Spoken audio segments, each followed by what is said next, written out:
Hi friends, Manjula ವಿದ್ಯುಸ್ ಕಿಚನ್ಗೆ welcome. ನಾನಿವತ್ತು ನಿಮಗೆ ತಲೆಗೆ ಹಚ್ಚೋಕ್ಕೆ ಎಣ್ಣೆ ಮಾಡೋದನ್ನ ಹೇಗೆ ಅನ್ನೋದನ್ನ ತೋರಿಸ್ತೀನಿ. ಏನೇನು ಬೇಕು ಅಂತ ನೋಡ್ಕೊಂಡು ಬನ್ನಿ. ನೋಡಿ, ನೆಲ್ಲಿಕಾಯಿ ಮತ್ತು ಬಿಂಗ್ರಾಜು ಮತ್ತು ಒಂದಲ್ಗ ಮತ್ತು ಇದು ಗರ್ಕೆ. ನೋಡಿ, ಒಂದಲ್ಗ ಸೊಪ್ಪು. ನಾನು ಇದನ್ನು ಒಣಗಿಸಿಟ್ಕೊಂಡಿದ್ದೀನಿ. ನಾನು ಹಸಿದನ್ನ ತೋರಿಸ್ತಾ ಇದ್ದೀನಿ ನಿಮಗೆ. ಇದು ಬಿಂಗ್ರಾಜ್ ಮತ್ತು ವಿಳ್ಯದೆಲೆ ಹಾಕ್ಕೊತಾ ಇದ್ದೀನಿ ಒಂದತ್ತು. ಮತ್ತು ನೆಲ್ಲಿಕಾಯಿ ನೋಡಿ, ಒಂದು 7ರಿಂದ 8, ಒಂದು ಅಲೋವೆರಾ ಮತ್ತು ಕಪ್ಪು ಎಳ್ಳು, ಮೆಂತ್ಯ ಮತ್ತು ಲವಂಗ ಮತ್ತು ಚಕ್ಕೆ ಹಾಕ್ಕೊತಾ ಇದ್ದೀನಿ. ನೀವು ಎಣ್ಣೆ ಎಷ್ಟು ಮಾಡ್ತೀರಾ ಅಷ್ಟು ನೋಡ್ಕೊಂಡು ಹಾಕ್ಕೊಳ್ಳಿ. ದಾಸವಾಳ ಎಲೆ ಹಾಕ್ಕೊತಾ ಇದ್ದೀನಿ ಮತ್ತು ದಾಸವಾಳ ಹೂವು ಹಾಕ್ಕೊತಾ ಇದ್ದೀನಿ. ಇದು ತುಂಬೆ ಹೂವು ಮತ್ತು ಎಲೆ ಮತ್ತು ತುಳಸಿ ಹಾಕ್ಕೊತಾ ಇದ್ದೀನಿ. ಮತ್ತು ನೋಡಿ, ಕರಿಬೇವಿನ ಸೊಪ್ಪು ಹಾಕ್ಕೊತಾ ಇದ್ದೀನಿ. ನಾನು ಸ್ವಲ್ಪ ಲೈಟಾಗಿ ಒಣಗಿಸಿಟ್ಕೊಂಡಿದ್ದೀನಿ.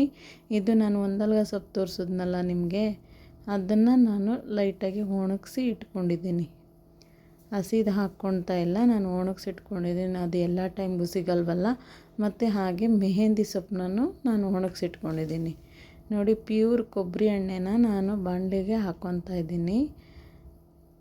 1 ಲೀಟ್ರು ಎಣ್ಣೆ. ನಿಮಗೆ ನೋಡಿ ಎಷ್ಟು ಮಾಡ್ಕೊತೀರೋ ಅಷ್ಟು. ನಾನು ಈರುಳ್ಳಿ ತೋರಿಸಲಿಲ್ಲ, ಈಗ ತೋರಿಸ್ತಾ ಇದ್ದೀನಿ. ಈರುಳ್ಳಿನೂ ಹಾಕ್ಕೊಳ್ಬೇಕು.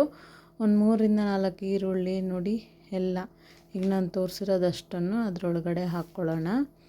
ಎಲ್ಲನೂ ಹಾಕ್ಕೊಂಡು ನೀಟಾಗಿ ಫ್ರೈ ಮಾಡ್ಕೊಳ್ಬೇಕು. ಫಸ್ಟು ಈರುಳ್ಳಿ ಮತ್ತು ನೆಲ್ಲಿಕಾಯಿನೇ ಹಾಕ್ಕೊಳ್ಬೇಕು. ಆಮೇಲೆ ಸೊಪ್ಪುಗಳು, ದಾಸವಾಳ ಎಲೆ, ವಿಳ್ಯದೆಲೆ ಎಲ್ಲವನ್ನು ಆಮೇಲೆ ಹಾಕಬೇಕು. ಸೊಪ್ಪನ್ನು ಫಸ್ಟು ಕೆಳಗಡೆ ಹಾಕಿಬಿಟ್ರೆ, ನಾವು ದಾಸವಾಳ ಎಲೆ, ಮೆಹಂದಿ ಸೊಪ್ಪು ಮತ್ತು ಬಿಂಗ್ರಾಜ್ ಅದೆಲ್ಲ ಹಾಕಿಬಿಟ್ರೆ ಸೀದೋಗ್ಬಿಡತ್ತೆ.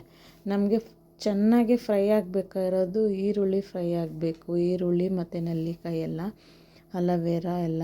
ನೋಡಿ, ಮತ್ತೆ ನಾನೊಂದು 1/2 ಬಾಟಲ್ ಎಣ್ಣೆ ಹಾಕ್ತಾಯಿದ್ದೀನಿ, ಕೊಬ್ಬರಿ ಎಣ್ಣೆ. ನಾನು 1.5 ಲೀಟ್ರು ಕೊಬ್ಬರಿ ಎಣ್ಣೆ ಹಾಕ್ಕೊತಾ ಇದ್ದೀನಿ. ನೀವು ಎಷ್ಟು ಬೇಕು ನೋಡಿಕೊಂಡು ಹಾಕ್ಕೊಳ್ಳಿ. ನಾನು ಇಷ್ಟು ಹಾಕ್ಕೊತಾ ಇದ್ದೀನಿ. ಬೇಕಂದರೆ ಜೊತೆಗೆ ನೀವು ಬೇರೆ ಎಣ್ಣೆನೂ ಮಿಕ್ಸ್ ಮಾಡ್ಕೊಳ್ಬೋದು. ಆಲ್ಮಂಡು ಮತ್ತು ಹರಳೆಣ್ಣೆ ಮಿಕ್ಸ್ ಮಾಡ್ಕೊಳ್ಬೋದು. ನಾನು ಹರಳೆಣ್ಣೆ ಹಾಕೋಕ್ಕೆ ಕೋಲ್ಡ್ ಆಗಿಬಿಡುತ್ತೆ ಅಂತ ಹಾಕ್ಕೊಳ್ಳಲ್ಲ. ನೋಡಿ, ಈ ರೀತಿಯಾಗಿ ಫ್ರೈ ಮಾಡಿಕೊಂಡು ನಾವು ಇವಾಗ ಸೋಸಿಟ್ಕೊಳ್ಳೋಣ. ಎಲ್ಲ ಒಂದು ಜಾಲರಿಗೆ ಹಾಕ್ಕೊಂಡು ಒಂದು ಪಾತ್ರೆಗೆ ನೀಟಾಗಿ ಸೋಸಿಟ್ಕೊಳ್ಳೋಣ. ಇದು ತುಂಬ ನೀಟಾಗಿ ಕೂಲ್ ಆಗಬೇಕು.